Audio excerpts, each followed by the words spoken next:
got a question from Sean. I'm not seeking medical advice. Good.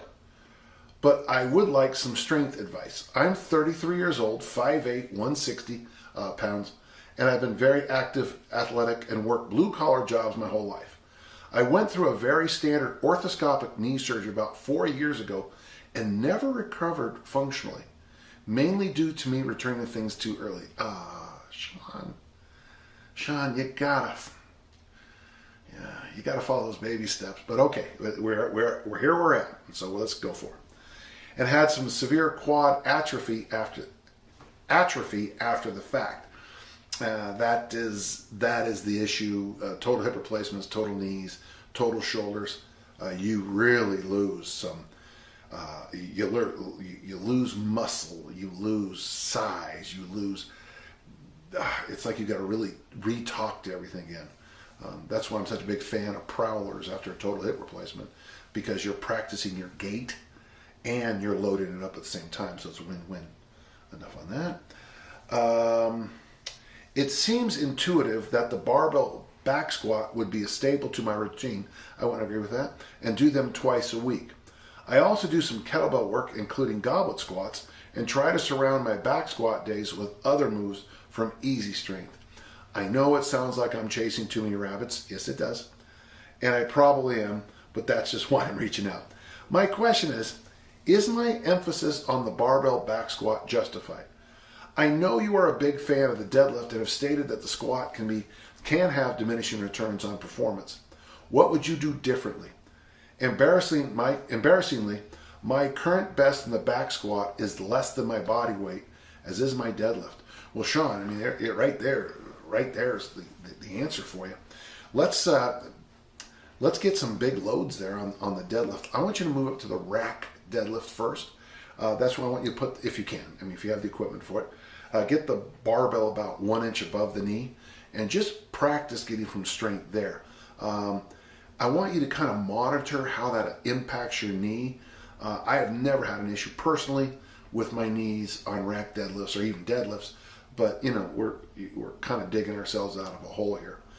For a while, I'd like to stop the back squat, just for a while, and maybe do 3 days a week of the goblet squat and get your reps up a little bit.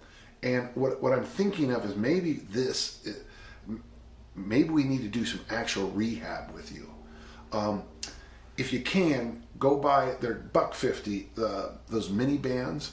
I want to put them around your socks, and I want you to walk the monster walks, okay? That's when you walk and you're going to drive your heels out, and that'll help your hips. Weirdly, it's going to run that all the way, those bands, all the way down to the outside of your knee. Strangest thing I discovered when I started doing those mini band monster walks, my knees felt better, and it took me like a couple of months to figure out what was happening. But you know, as we say in science, you know, the leg bone's connected to the knee bone. I would like you to go back and see a physical therapist. I would like you to get a second opinion, maybe even eyes on it. It could be something as simple. It could be something as simple as you need to do some kind of variation of a leg extension. I'm not a big fan of the leg extension machine, but Sean, what I'm a huge fan is walking backwards up hills. For this, it's the same thing as the most important part of the leg extension for the knees. If you don't have hills where you live, and that's common, walking backwards with a sled.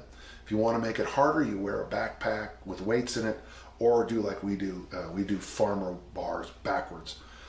We discovered this at the discus camp in Ohio years ago, and I really think it had a great impact on our female basketball players. Now, it was a throwing camp, but many of the athletes play multiple sports, and a lot of our female athletes have some real knee issues. There's kind of a joke, because how do you know she has a knee issue? Well, she's a Division I basketball player. Walking backwards up hills might be the best rehab I could get you to do. Again, if you don't have hills, do sleds. Let's get some goblet squats in there. I would suggest keeping the reps high, 10 to 12. That'll build up some hypertrophy along the whole chain. It'll also be easier to get in and out with and monitor your depth and those rack deadlifts. Let's try those three. Let's do those for 3 to 6 weeks, and then get a look at it. Someone else look at it, and then I want you to get back to me. Thank you.